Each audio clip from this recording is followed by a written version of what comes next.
আমি এখন queen Victoria Memorial clock টাওয়ারের সামনে। বেশ বড় সাইজেরই একটা ক্লক টাওয়ার। অ্যান্ড এই পাশে যদি দেখি, সিটিটা খুবই সুন্দর। পেনাং শহরটা বা দ্বীপটা আমি যেটাই বলি, খুবই সুন্দর। এই পাশের বিল্ডিংগুলা, আর্কিটেকচারাল ইনফ্রাস্ট্রাকচার অ্যামেজিং। আমি যেই দিকেই যাচ্ছি পুরো মুগ্ধ হয়ে তাকায় থাকা লাগতেছে। অ্যান্ড সামনে এটা হচ্ছে ফোর্ট কর্নওয়াল। এটা হচ্ছে বন্ধ হয়ে যাবে 8টার দিকে, এখন বাজে 7:30। তো এই হচ্ছে ফোর্ট কর্নওয়ালিসের ফোর্টটা। আর বাঙালি কাজ করতেছে, বাংলায় কথা বলতেছে।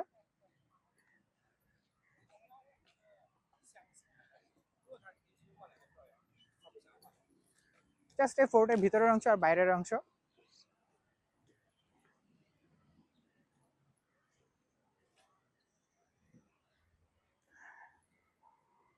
সো এই হচ্ছে ফোর্ট কর্নওয়ালিস। এটা হচ্ছে রাতে 8টার দিকে বন্ধ করে দেয়, এরপরে শুধু বাইরের দিক দিয়ে দেখা যায়। তো ওইখানে আমাকে ভুল ইনফরমেশন দিছিল যে 10টা পর্যন্ত।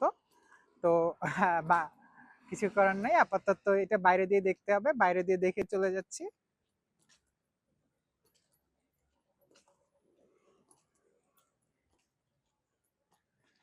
সিম্পলি লালবাগ কেল্লার মতো দেখতে, মানে চারপাশের যে ইটা আপনার বাউন্ডারিটা, আর এই বাউন্ডারি এই জায়গাগুলোতে একসময় কামান ছিল, কামান দাগা হইতো। হোপফুলি দেখা যাচ্ছে, যতটা পারি আমি দেখাচ্ছি। গেটই লাগাই দিছে।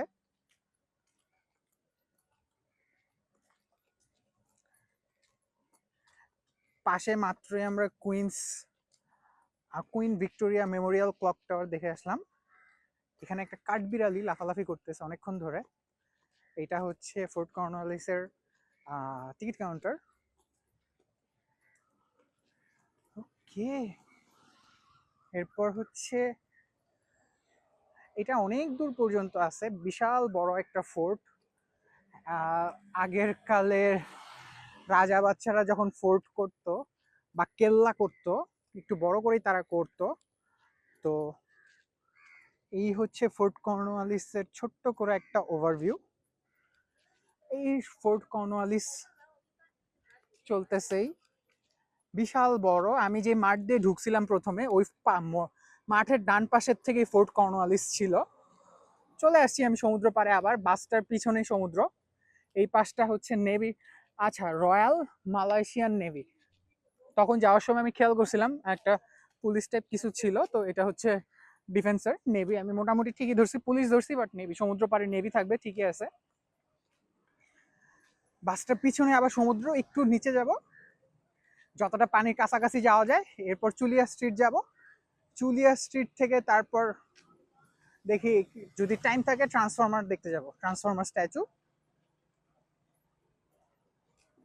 এই যে ফোর্ট কর্নওয়ালিসের ক্যানন।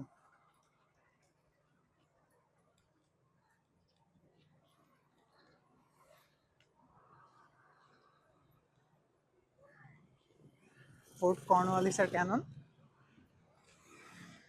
এই যে সমুদ্র, চলে আসছি আবার সমুদ্র পাড়ে।